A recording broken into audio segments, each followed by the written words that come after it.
Hello and welcome to Focus on Israel and the Palestinian Territories. My name is Paul Calvert. Psalm 18 verse 2 from the New King James Bible says this: "The Lord is my rock and my fortress and my deliverer, my God, my strength, in whom I will trust, my shield and the horn of my salvation, my stronghold." I'm with Lizzy Noach from the Lone Soldier Center here in Jerusalem. Now, Lizzy, what is the Lone Soldier Center? Okay, so the Lone Soldier Center is in memory of Michael Levin. Michael Levin was a lone soldier from Philadelphia who volunteered. He left his home. He came to Israel without family. His family obviously stayed back in Philadelphia, and he wanted to serve in the Israeli army. During the Second Lebanon War, he was home visiting his parents on his vacation when soldiers go home.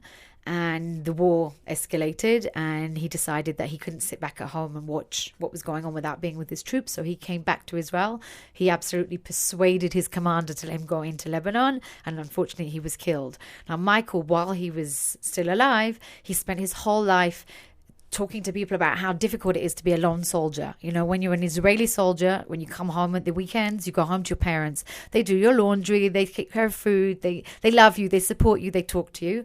And when you're a lone soldier, you don't have that. And he used to talk about what the difficulties are of coming home Thursday, Friday afternoon, and all the shops are closed, and I haven't been home for 3 weeks, and there's no food. And he said, when I get out, I'm going to make a center for lone soldiers of places people are going to support these lone soldiers, make sure they have food and laundry. So unfortunately, when he died, his family and his friends and the people that knew him decided the best way to remember him and keep his memory alive would be to create a center that really supports and takes care of lone soldiers. So when was the center started? Well, the war was the end. It was 2006. So it kind of started unofficially for a few years, and by 2009, it was already officially like a non-profit organization. Are there many soldiers in the army today that are on their own? There are 7,000 lone soldiers serving in the army. About 50% are Israeli-born, and they just don't have family that support them in Israel, whether they're from a broken home or they could be from an ultra-Orthodox background who don't support them being in the army. And the other 50% are from all over the world. So you do actually get quite a lot of people from across different countries, America, England, to join the Israeli army? Yeah, we have people from all over the world, probably from every country in the world. We have a home where we manage the home and the soldiers live in the home. And we've had at one point 13, 14 different nationalities living together. So I imagine that can be a very lonely time because you've left the comforts of another country and you don't know anybody here. Right. So, we're really here to support them for helping them to create a network. We have Friday night meals, we have social events, and we're just really here for anything they need to do, because besides not having family, they don't really know anything about the army. They don't know how the army works. And when somebody says to them, you have to go to this unit, and maybe they don't want to, they don't know whether, can I question that? Is there someone who can help me? Israeli kids grow up with it. Their fathers were in the army, their uncles were in the army, their neighbors are in the army. Everybody knows somebody who can help them. But a lone soldier comes here and they're kind of clueless. So we're their support system while they're in the army. Can it be a lonely time in the army, even though you're surrounded by a lot of other guys and girls? It can be a lonely time. I think that the Israelis that are serving with lone soldiers have a lot of respect, because they say, we live here. It's our duty. We have to be here. You could be back home in Los Angeles with your big house and with your family. You don't have to be here. So they have a lot of respect. So they invite them to their homes and they show a lot of love to them. But it can be lonely. Is there a big percentage of soldiers who actually commit suicide?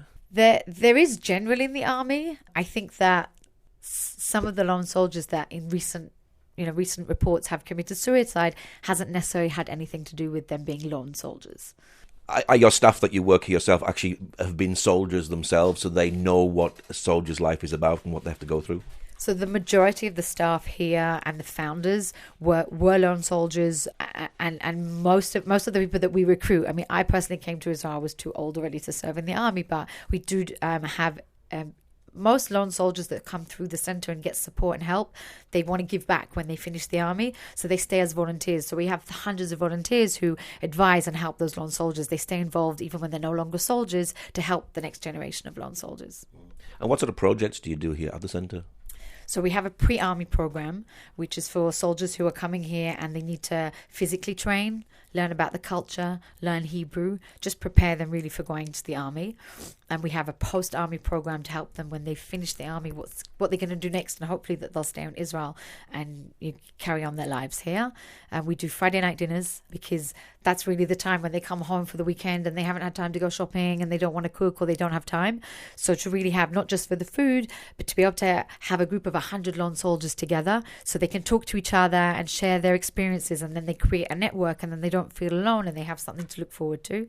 We also do the same way social events for the same kind of thing for them. We have homes that we manage. So instead of a lone soldier living with one or two other soldiers and then everybody's home at different weekend and they come home to an empty home, they can come home to one of our homes where we have counsellors that live in, and there's anything from 10 to 30 lone soldiers living there, so they never come home to an empty house where there's no food in the fridge. Other projects that we do, pre-army, post-army, we also have advisors that advise the lone soldiers. We take care of the kids that come They come to do, some lone soldiers come and make aliyah and live in Israel, and some come and just do a program and then go back.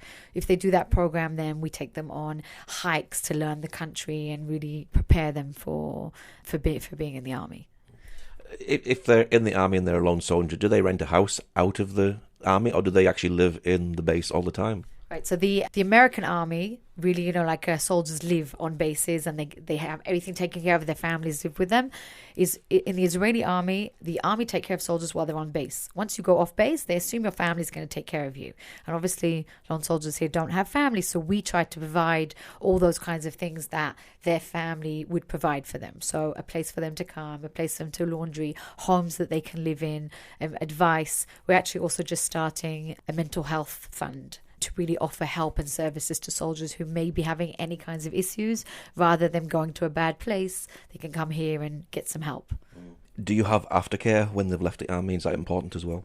Yeah, I mean, once you leave the army, they suddenly leave their structure, and they're not sure what they're going to do. Are they going to go to university? Are they going to go back? So we have like a post-army, and we encourage any lone soldier who finishes to stay within the lone soldier family, and obviously to help the next lone soldiers and to train to be advisors with us so they can help. But also we help them to try and find jobs, give them advice on what programs they could go and study, because we want to help them in their next step.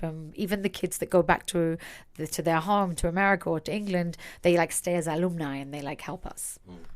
Now, at the moment, we've just seen about 600 rockets coming into Israel from Gaza.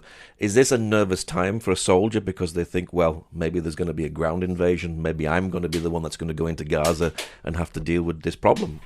I think it's more the parents who are back at home who feel that. I think the soldiers feel that they've been training all this time and this is what they're here for, and now they have the chance to defend Israel. And if that's that's why they're here. They're not just coming to the army just to spend time training. They came to Israel to defend the Jewish people. So if there's some kind of ground force or something, then it's not, I wouldn't say they're looking forward. I wouldn't say they're rushing to do it, but it's they feel the responsibility that that's what we're here for. Over the years, have you gotten to develop what a soldier needs?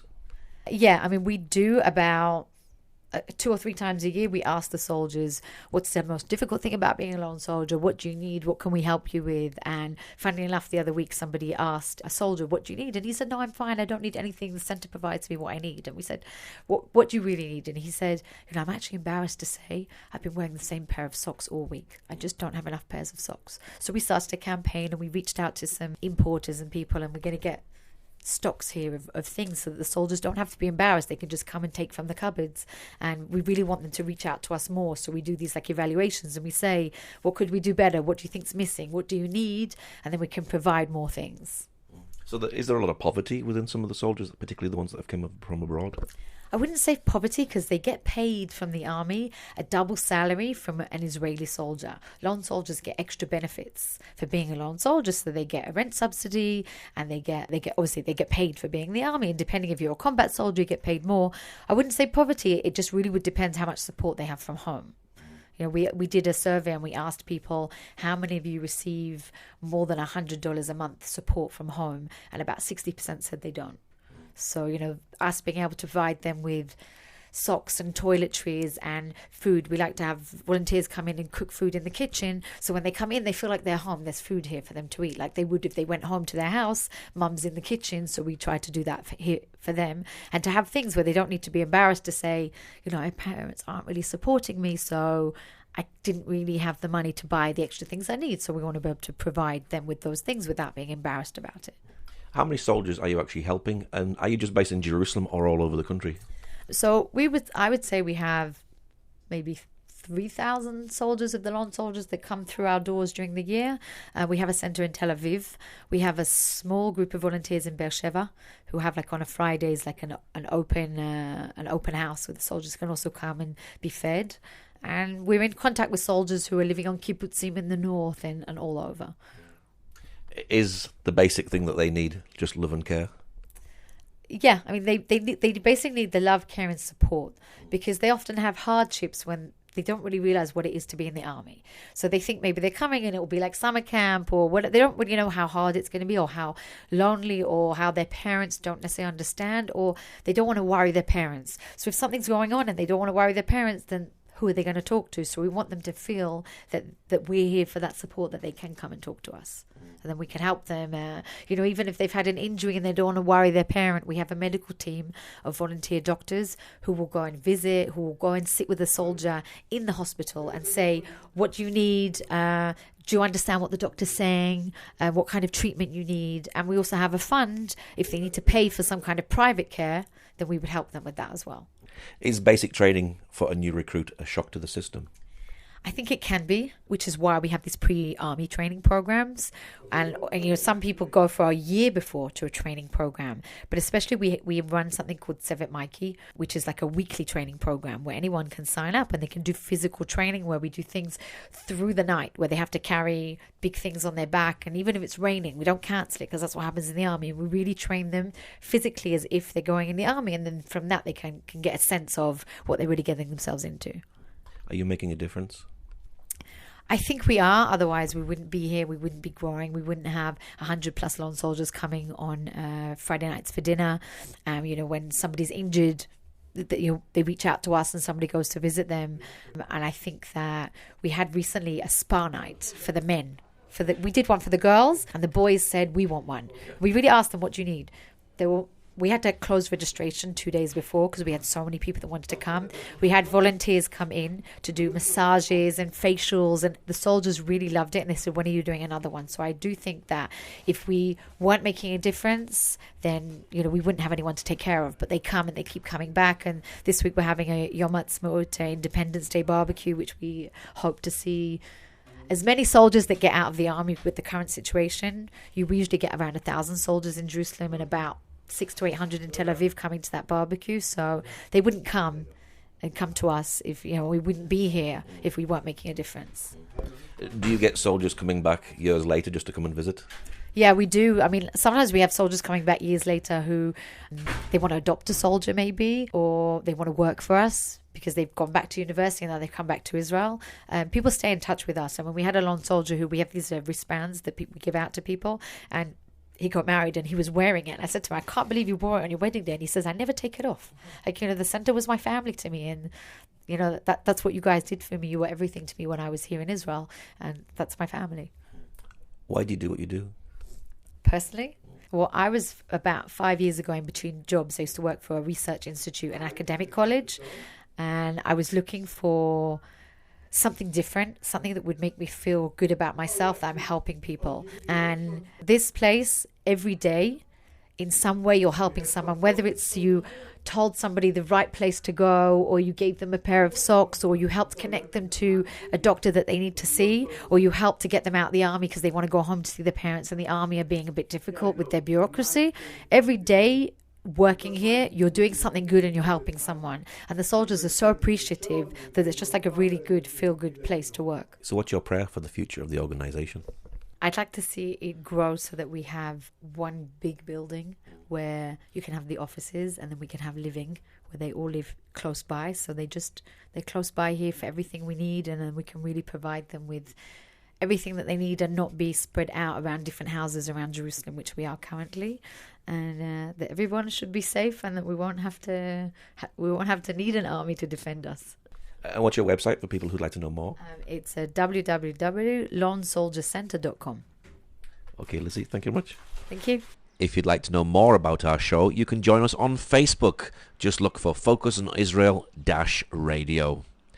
Ezekiel 37 verse 4-6 says this, Again he said to me, Prophesy to these bones, and say to them, O dry bones, hear the word of the Lord. Thus says the Lord God of these bones, Surely I will cause breath to enter into you, and you shall live. I will put sinners on you, and bring flesh upon you, cover you with skin, and put breath in you, and you shall live. Then you shall know that I am the Lord, and the Jews will receive the real shalom peace.